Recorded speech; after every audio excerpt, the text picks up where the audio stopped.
सो अगर इस exercise NCERT chapter 5 stone copper face में हम डिस्कस कर रहे हैं, चालकोलिथिक एज हम डिस्कस कर रहे हैं चैप्टर 5 हमारी। तो पहला क्वेश्चन है which metal did Indian use first.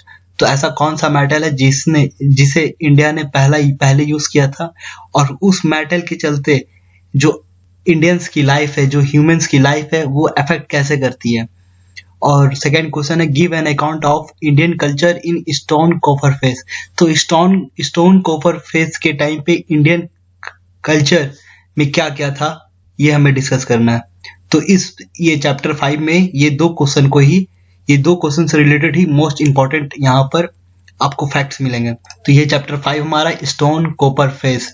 तो यहाँ पर बात कर रहे हैं चालकोलिथिक सेटलमेंट। तो ये सेटलमेंट कब होती है, तो जब नियोलिथिक पीरियड्स का एंड होता है तब जाकर के शुरुआत होती है चालकोलिथिक सेटलमेंट। इसका मतलब जब मेटल का यूज होता है, जब पहला मेटल का जब यूज होता है तब जाकर के चालकोलिथिक सेटलमेंट यूज होती है। तो पहला मेटल कौन सा था, कॉपर था। और जो भी कल्चर बेस है किसी स्टोन या कॉपर्स पे, उसे हम कहते हैं चालकोलिथिक। अगर तो यहाँ पर several culture were based on use of stone and copper implement. Such a culture is called Chalcolithic. और अर्लीस्ट सेटलमेंट की बात करें तो अर्लीस्ट सेटलमेंट कहाँ मिले हमें चालकोलिथिक सेटलमेंट की या स्टोन कॉपर फेस की earliest settlement southern eastern Rajasthan, western part of Madhya Pradesh, western Maharashtra and eastern India. तो अभी ये चारों के बारे में डिस्कस करेंगे कौन कौन सा एरिया है। अगर साउथ ईस्टर्न राजस्थान की बात करें तो यहाँ पर दो साइट्स है, अहर और गिलूंद एग्जिबिट किया गया है। और ये कहाँ लाई करता है, ड्राई जोन ऑफ बानस वैली। तो हमें ये भी पता चल रहा है जो बानस वैली वो कहाँ पर है, साउथ ईस्टर्न राजस्थान में। और वेस्टर्न मध्य प्रदेश की बात करें तो इनका कौन सा इलाका आता था स्टोन कॉपर फेज में, मालवा, कैथा, ईरान। और अगर वेस्टर्न महाराष्ट्र की बात करें तो इसकी साइट कौन कौन सी है, जोरवे, नेवासा, दायमाबाद। ये सब तीनों कहाँ, अहमदाबाद डिस्ट्रिक्ट में। और चंदोली, सोंगांव और इनामगांव ये कहाँ पर है, पुणे डिस्ट्रिक्ट में। एंड नासिक। तो all this Maharashtra sites were located in semi arid area. तो जो भी महाराष्ट्र के साइट्स है, चालकोलिथिक साइट्स है, वो सेमी एरिड एरिया में लोकेट करते हैं। और वहाँ की जो सॉइल थी उस वक्त वो ब्राउन ब्लैक सॉइल थी, जहां पर बर और बबूल का वेजिटेशन होता है। और ये फेल करते हैं रिवराइन ट्रैक्ट। और अगर नर्मदा रिवर के पास के इलाके की बात की जाए तो वहां पर नवतोली सिचुएटेड था। तो अगर यहाँ आंध्र प्रदेश के बारे में बात किया गया तो आंध्र प्रदेश के बारे यहाँ पर एक स्पेसिफिक चीज ये बताया जा रहा है कि यहाँ से हमें कोई भी कॉपर के ऑब्जेक्ट नहीं मिले हैं। अब हम बात करते हैं ईस्टर्न इंडिया। ईस्टर्न इंडिया के जो चिरांद है गंगा के पास, ये बिहार में आता है।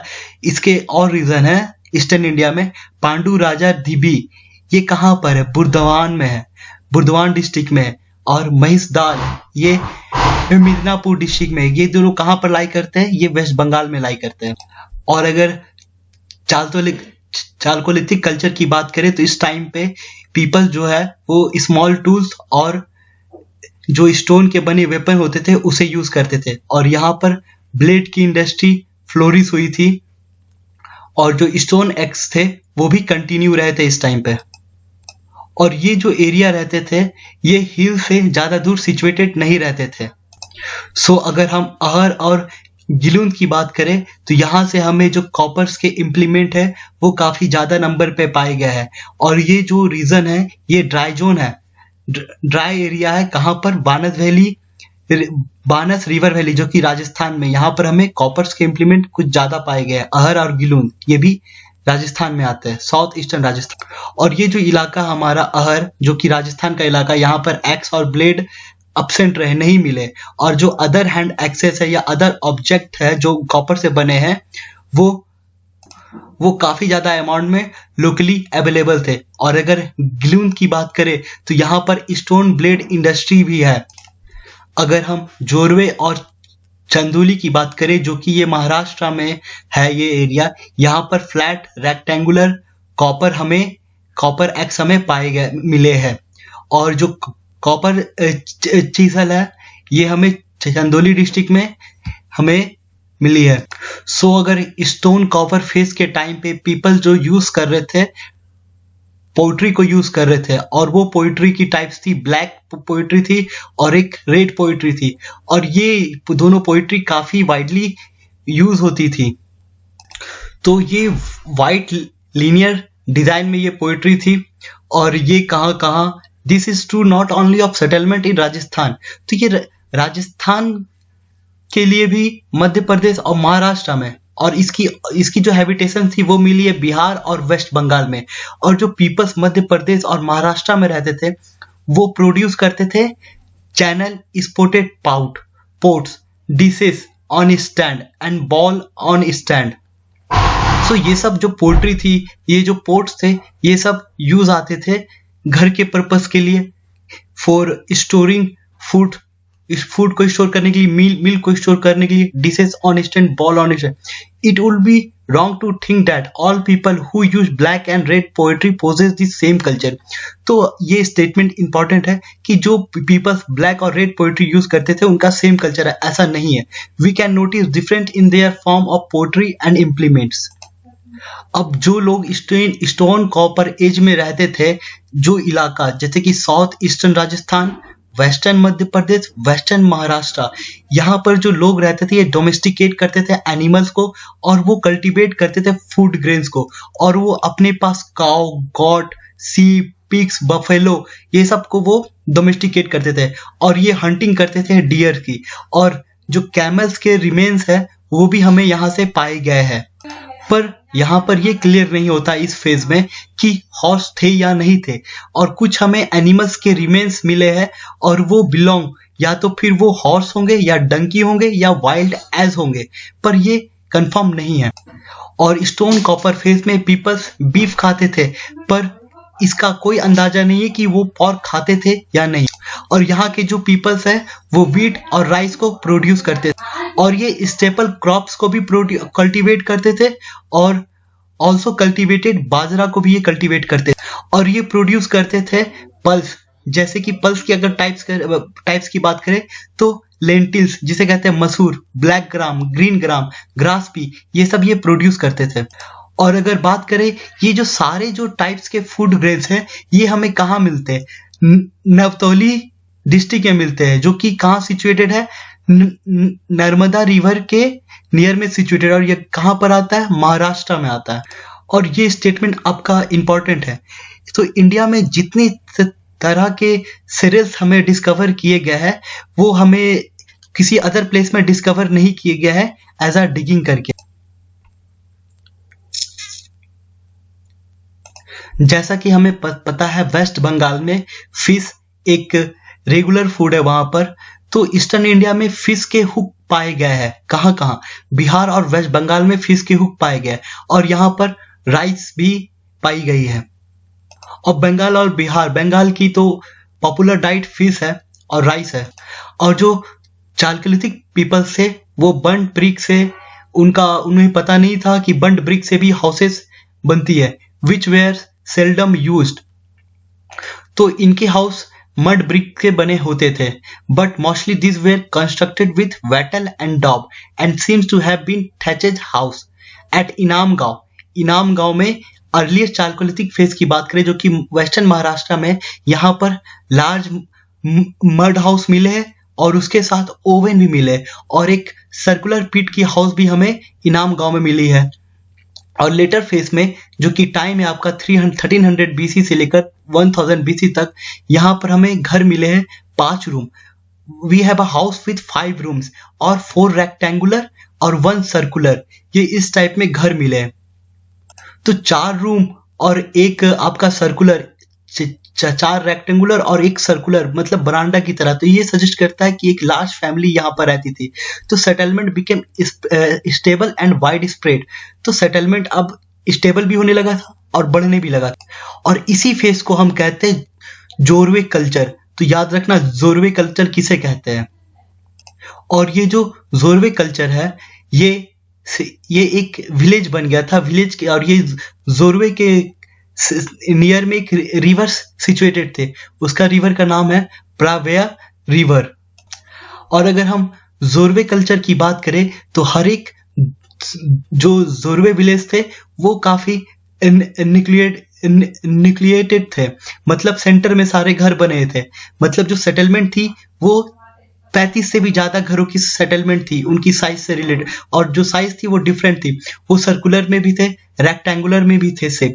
और जो इनकी इकोनॉमी थी, chalcolithic economy, there was a village economy थी इस टाइम पे। और कुछ सेटलमेंट जो Inamgaon, Eran, Kayatha in central India and western Madhya Pradesh में where 45 and surrounded by a moat, but it's obvious that these people had no urban civilization। तो Chalcolithic period में कोई भी अर्बन सिविलाइजेशन यहाँ पर नहीं थी इस टाइम तक। और हमें चालकोलिथिक कल्चर के जो आर्ट्स है उनके बारे ज्यादा कुछ पता नहीं है, पर इस टाइम पे जो भी पीपल्स आर्ट पे थे वो कॉपर स्मिथ थे, और इनका नंबर भी काफी ज्यादा था। इनका जो काम था, आर्ट था, वो स्टोन पे बेस रहता था। इस टाइम पे काफी स्मॉल साइज के स्टोन टूल्स की कल्चर थी, तो इसे हम कहते हैं माइक्रोलिथ। तो इस टाइम पे जो आर्ट की बात करें तो स्पिनिंग और वीविंग ये जानते थे, क्योंकि स्पिंडल होर्स डिस्कवर की गई है मालवा से, और कॉटन, फ्लैक्स और सिल्क थ्रेड ये भी पाए गए हैं महाराष्ट्र से। सो ये क्या दर्शाते हैं? ये दर्शाते हैं कि यहाँ के जो पीपल्स थे, चालकोलिथिक पीपल्स थे, वो मैन्युफैक्चर करते थे क्लॉथ। तो अगर हम रीजनल डिफरेंस की बात करें, जो भी हमने साइट्स के बारे अभी तक पढ़ी है उन सब में रीजनल डिफरेंस क्या थी? तो जो डिफरेंसेस किस चीज से रिलेटेड होगी? सीरियल से होगी, स्ट्रक्चर से होगी, पोइट्री से होगी। तो अगर हम stone copper phase eastern India की बात करें जो कि प्रोड्यूस करती थी राइस, फीस पे डिपेंडेंट थी, और वेस्टर्न इंडिया की बात करें तो ये बरले और वीट पे ये डिपेंडेंट थे। तो इनका जो सेटलमेंट है, जो मालवा और सेंट्रल इंडिया है, और फिर जो कैथा और ईरान है, ये पहले आ चुके हैं। किससे पहले है? जो वेस्टर्न महाराष्ट्र और इंडियन में है, ये काफी बाद में आते हैं। अगर क्रोनोलॉजी की बात करें, ये पहले आते, कैथा, ईरान, इनका सेटलमेंट पहले होता है, बाद में महाराष्ट्र और ईस्टर्न इंडिया में होता है। सो अगर हम बुरियाल प्रैक्टिस की बात करें तो यहाँ पर महाराष्ट्र में जो आदमी, जो बॉडी थी, उसे बरी किया जाता था उसके घर के फ्लोर के नीचे, जो कि नॉर्थ साउथ के पोजीशन में रहते थे। और यहाँ पर कोई सेपरेट सिमेंट्री नहीं थी दफनाने की, उसे घर के ही नीचे दफनाया जाता था उसके घर पे, और ऐसा हड़प्पन में नहीं होता था। तो हड़प्पा में एक सेपरेट सिमेंट्री रहती थी दफनाने के लिए, पर महाराष्ट्र में स्टोन कॉपर फेज में ऐसा नहीं होता था। और जब डेड बॉडी को बरी किया जाता था तो उनके कुछ पोर्ट्स और कुछ कॉपर ऑब्जेक्ट को भी डिपॉजिट कर दिया जाता था, और ऐसा माना जाता था कि वो जो डेड है वो अपने नेक्स्ट वर्ल्ड के लिए, लाइफ के लिए उसे यूज करेंगे। और चालकोलिथिक पीरियड से हमें कुछ टेराकोटा फिगर्स मिली है जो वुमेन्स की, तो ये दर्शाती है कि इस टाइम के पीपल मदर गॉडेस, इनके लिए ये जो टेराकोटा फिगराइन ऑफ वुमेन थी, इन्हें ये पूजते थे। और कुछ अनबेक न्यूड क्ले फिगराइन भी हमें मिली है। सो इनका भी वर्शिप चालकोलिथिक पीरियड में होता था। और ये जो मदर गॉडेस की जो हमें फिगराइन मिली है वो सिमिलर है, जो कि पाई गई है वेस्टर्न एशिया से, ये सिमिलर है। और ये कहाँ पर मिली थी हमें? मदर गॉडेस की फिगर इनाम गांव में। अगर मालवा और राजस्थान की बात करें तो यहाँ पर बुल की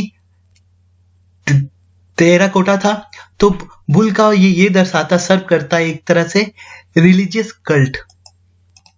सो अगर स्टोन कॉपर फेस में देखा जाए तो यहाँ पर शुरुआत हो जाती है सोशल इनइक्वालिटीज की। तो जो ग्रेव्स है, अगर चाइल्ड को बरी किया जाता था चंडोली एंड नेवासा डिस्ट्रिक्ट, जो कि वेस्टर्न महाराष्ट्र में है, तो यहाँ पर अगर चाइल्ड को बरी किया जाता था तो उसके साथ कॉपर की बनी बीट नेकलेस के साथ उन्हें बरी किया जाता था। पर अगर अदर चिल्ड्रंस की ग्रेव की बात करें तो वहां पर सिर्फ पॉट के साथ उन्हें बरी किया जाता था। और अगर इनाम गांव की बात करें तो वहां पर पोट्री के साथ चाइल्ड को बरी किया जाता था, और कुछ कॉपर के ऑब्जेक्ट के साथ। और एक घर में जो कैथा में है, यहाँ पर हमें 29 कॉपर्स के बैंगल्स मिले और 2 यूनिक एक्स मिले हैं हमें। कुछ इलाके में, कुछ एरियाज में हमें अर्थेन पोर्ट्स मिले हैं। अर्थेन पोर्ट्स के नेकलेस जो कि सेमी प्रीशियस स्टोन है वो मिले हैं। जैसे कि ये स्टोन की अगर बात करें तो ये स्टोन स्टेटाइट या कार्नेलियन बीट्स में थी, और इससे ये पता चलता है, ये एविडेंट पता चलता है कि वहाँ वो जो पीपल्स थे वो काफी एफ्लुएंट थे। ये सब जो डेट, हम सब जो डेट कर रहे हैं कि इस टाइम से इस टाइम पीरियड तक यहाँ पर मेसोलिथिक, अपर पैलियोलिथिक एज या स्टोन कॉपर फेज जो भी आया है, तो ये 1800 बीसी से पुराने नहीं है, पर ये कंटिन्यू करते हैं स्टोन कॉपर फेज 10,000 बीसी तक, या तो फिर और लेट तक ये कंटिन्यू करते 800 बीसी तक। कोई ऐसा फिक्स नहीं है कि इस टाइम के बाद यही पीरियड शुरू की गई है, पर जो ओल्ड टूल्स से जो हमें चैप्टर 4 में दिखने को मिले थे, जो कि स्टोन एज थे, ओल्ड स्टोन एज, वो भी कंटिन्यू करते हैं, पर कंटिन्यू करते करते फिर आयरन उन्हें रिप्लेस कर देता है। और जो भी हमने कंट्री के देखे ब्लैक और रेड पोइट्री, ये कंटिन्यू रहते कब तक, 2nd सेंचुरी बीसी तक। अब हम देखेंगे क्या इंपॉर्टेंस है चालकोलिथिक फेज का। तो हम पहले देखते हैं हमने क्या क्या पढ़ा। हमने पहले देखा चालकोलिथिक सेटलमेंट। तो ये सेटलमेंट कहाँ कहाँ हुई थी, राजस्थान, मध्य प्रदेश, महाराष्ट्र, ईस्टर्न इंडिया। फिर इनके कल्चर के बारे हमने देखा, हमने। उसके बाद हम देखेंगे क्या इंपॉर्टेंस है इस कल्चर की, चालकोलिथिक फेज की। अगर चालकोलिथिक फेज की बात करें तो Chalcolithic culture almost all over the country से हमें डिस्कवर होती है, पर एक्सेप्ट एलुवियल प्लेन और जो थिकी फॉरेस्ट एरिया उसे छोड़ दे तो चालकोलिथिक कल्चर हमें डिस्कवर होती है, सिवाय इस 2 रीजन के। और इस फेज में जो रूरल का सेटलमेंट होता है रिवर बैंक के किनारे और not far remove from the hills as stated earlier they used, और यहाँ पर माइक्रोलिथ के टूल्स को यूज करने लगे थे, और अदर स्टोन टूल्स के जो सप्लीमेंट थे उनका यूज होता था, बहुत little use of copper tools. तो इस टाइम पे कॉपर टूल्स का भी यूज होना कम हो गया था। It seems that most of them new the art of copper splitting. इस टाइम पे जो आर्ट थी अब आ गई थी, कॉपर को स्प्लिट करने की आर्ट आ गई थी, और जो चालकोलिथिक कम्युनिटी थी वो यूज करती थी ब्लैक और रेड व्हील को यूज करती, जो कि अब पॉट में बदल चुकी थी। और फर्स्ट यूज थी जो पेंटेड पोइट्री थी, पहले फर्स्ट टाइम यूज इसी फेज में किया गया था। और ये जो पोर्ट्स थे, ये पोर्ट्स किस पर्पस के लिए थे, कुकिंग, ईटिंग और स्टोरिंग के पर्पस के लिए थे। और जो लोटा का यूज इस टाइम पे था, पर अगर थाली का यूज किया जाए तो ऐसा कोई एविडेंस ट्रेस नहीं होता कि थाली का यूज होता था। और साउथ इंडिया में बात करें, Neolithic phase imperceptibly faded into stone copper phase। तो साउथ इंडिया में नियोलिथिक फेज जो थे वो imperceptible थे, फेडेड हो गए थे और स्टोन कॉपर फेज में आ गए थे। So this culture are called neolithic chalcolithic, मतलब ट्रांजिशन जोन धीरे धीरे हो रहा था यहाँ पर साउथ में। और in other past specially western Maharashtra और राजस्थान में जो चालकोलिथिक पीपल्स थे वो अब कॉलोनाइजर हो गए थे। और जो अर्लीस्ट सेटलमेंट हमें दिखने मिली है वो मिली है मालवा में और सेंट्रल इंडिया में, और such as those in Kayatha और Iran, those in western Maharashtra appear late. तो जो अगर सबसे पहले की बात की जाए तो पहले हमें मालवा और सेंट्रल इंडिया में इस सेटलमेंट का अपीयरेंस दिखता है, फिर बाद में जाकर कैथा, ईरान और जो वेस्टर्न महाराष्ट्र में है उनका बाद में जाकर दिखता है। और जो वेस्ट बंगाल होते हैं वो लास्ट में यहाँ पर चालकोलिथिक फेज एमर्ज होती है। और जो नियोलिथिक कम्युनिटीज होती है उनसे ज्यादा चालकोलिथिक कम्युनिटीज एक सबसे पहला विलेज फाउंड करती है इंडिया में, और ये कल्टीवेट करती है नियोलिथिक कम्युनिटी से ज्यादा सीरियल्स को ये कल्टीवेट करती है। और ये कल्टीवेट करते थे बार्ले, वीट, लेंटिल्स, ये कहाँ पर, वेस्टर्न इंडिया में, राइस साउथ और ईस्टर्न इंडिया में। और जो इनके सीरियल फूड थे वो सब सप्लीमेंटेड किए गए थे बाय नॉन वेजिटेरियन फूड्स। अगर वेस्टर्न इंडिया की बात करें तो यहाँ पर ज्यादा इनटेक होता था एनिमल फूड का, पर फिश और राइस की बात करें तो ये इंपॉर्टेंट डाइट था ईस्टर्न इंडिया का। और जो हमें रिमेन्स मिले हैं, स्ट्रक्चर के रिमेन चिरांद में जो कि बिहार है, पांडु राजा धीबी जो कि ईस्टर्न इंडिया बंगाल में है, यहाँ पर बहुत पुअर मिले और ये इंडिकेशन बताते हैं पोस्ट होल का, और राउंड हाउस यहाँ पर होते थे। और अगर बुरियाल प्रैक्टिस की बात करें तो महाराष्ट्र में जो डेड बॉडी थी उसे प्लेस किया जाता था नॉर्थ साउथ पोजीशन में, और उसके ही घर के नीचे फ्लोर के नीचे ही दफनाया जाता था। और साउथ में बात करें तो ईस्ट वेस्ट पोजीशन में। पर जो ऑलमोस्ट कंप्लीट और extended burial obtained in Maharashtra, but post extraction और fractional burial privilege in West Bengal. अब यहाँ पर हम डिस्कस करेंगे क्या लिमिटेशन थे चालकोलिथिक कल्चर में। तो चालकोलिथिक कल्चर की लिमिटेशन की बात करें तो जो वेस्टर्न महाराष्ट्र है यहाँ पर इन्फेंट मोर्टेलिटी रेट काफी ज्यादा हाई था, जबकि हाई प्रोड्यूसिंग इकोनॉमी के बावजूद यहाँ पर हाई मोर्टेलिटी रेट था।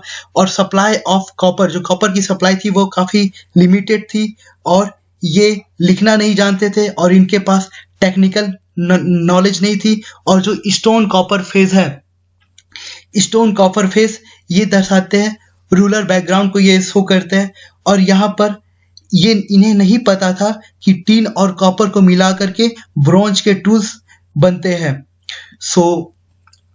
So art of mixing tin और कॉपर से जो ब्रॉन्ज टूल बन रहे हैं ये प्रेजेंट थे। इनकी नॉलेज थी कहाँ पर, क्रेट में, इजिप्ट, मेसोपोटामियन सिविलाइजेशन में ये सब की नॉलेज थी, पर चालकोलिथिक में ये सब की नॉलेज नहीं थी इन्हें। अब हमें बात करना कॉपर एज इंडिया में थी, तो इनके बारे में बात करेंगे। तो कॉपर इंडिया में कहाँ से मिलता है, तो ये याद रखना आपके लिए, छोटा नागपुर प्लेटू में जो अपर रीजन है गंगेटिक बेसिन में, वहां पर हमें छोटा कॉपर्स मिलती है। और जो कॉपर हॉर्स थे वो कंप्राइज करते थे सेल्स, हार्पोन, एंटेनेन, स्वॉर्ड्स, एंथ्रोफॉर्मोमिक फिगर से ये कंप्राइज। तो इस आर्टिफैक्ट से हमें ये पता चलता है कि ये सिर्फ फिशिंग या हंटिंग या फाइटिंग के लिए नहीं थी, ये आर्टिसनल और एग्रीकल्चर यूज के लिए भी ये थी कॉपर हॉर्स। सो अगर इंडियंस की बात करें कॉपर एज के टाइम में, तो ये इनके पास एक स्किल्स थी, नॉलेज थी, टेक्निकल नॉलेज थी, किस चीज की, parts of copper Smith, and can not be handy work of nomadic people और हंटर। और ये जो अपर गैंगेटिक बेसिन का जो इलाका है, यहाँ पर हमें कुछ ऑब्जेक्ट डिस्कवर हुए हैं जो कि एसोसिएटेड थे और कलर पोर्ट से, और सम मड स्ट्रक्चर से ये एसोसिएटेड थे। और यहाँ पर पीपल्स यूज करते थे कॉपर हॉर्स को to lead a settle life, and were one of the earliest primitive agriculturist यहीं पर थे, एंड artisan to settle in a good portion of doab. Most और colour pottery sites are found in. अब ये और कलर पोइट्री की साइट्स कहाँ मिलती है, कॉपर एज में मिलती है। इसकी साइट्स क्या है, upper portion of doab, but copper hoards are found not only in this area but also in the plateau areas of Bihar and neighbouring region. Many copper celts have been found in Khetri zone of Rajasthan. तो जो copper की silt है वो हमें Khetri zone, ये कहाँ पर है, राजस्थान में, ये भी इंपॉर्टेंट है, यहाँ से मिली है। और इस पीरियड में हमने कवर किया है ऑर्किड कलर पोट्री कल्चर, जो कि 2000 बीसी से लेकर 1800 बीसी तक ये रहती। तो अगर हम यहाँ पर देखें तो अपर गैंगेटिक बेसिन में अगर मेटल एज की शुरुआत की बात करें तो ये इसकी शुरुआत होती है जब कॉपर का सेटलमेंट होता है, यूज एज अ कॉपर को यूज करते हैं और कलर पोइट्री पे जब यूज करते हैं तब जाकर के मेटल एज का रियली में बिगिन होता है। तो हमें ये पता नहीं चलता है कि ये कॉपर फेस का डिक्लाइन कब होता है, ये इनकी एंडिंग क्या कब होती, कैसे होती, इसकी कोई क्लियर आइडिया नहीं है। पर जो सेंटिसिटी और रिलीजियस प्रैक्टिस अटैच होती है कॉपर वेसल से, यूटेंसिल से, और इसी टाइम पे कॉपर एज के टाइम पे हिंदू रिलीजन्स शायद स्टार्ट करती है ऐसा माना जाता है। और जो कॉपर हॉर्स पीपल होते हैं वो कंटेम्परेरी होते हैं हड़प्पन्स के, और जो और कलर पोइट्री होती है एरिया में जो कि which they live was not far remove from the Harappa. We may therefore expect some give and take between this copper using people and the bronze using Harappa. तो हमें ये बता रहा है कि जो हड़प्पा और कॉपर एज थी, इस वक्त में गिव एंड टेक का रिलेशनशिप चलता था इन दोनों में। तो अभी ट्रांजिशन हो रहा था कॉपर एज से हड़प्पन सिविलाइजेशन में। सो ये क्वेश्चन हमने देखा। So thank you.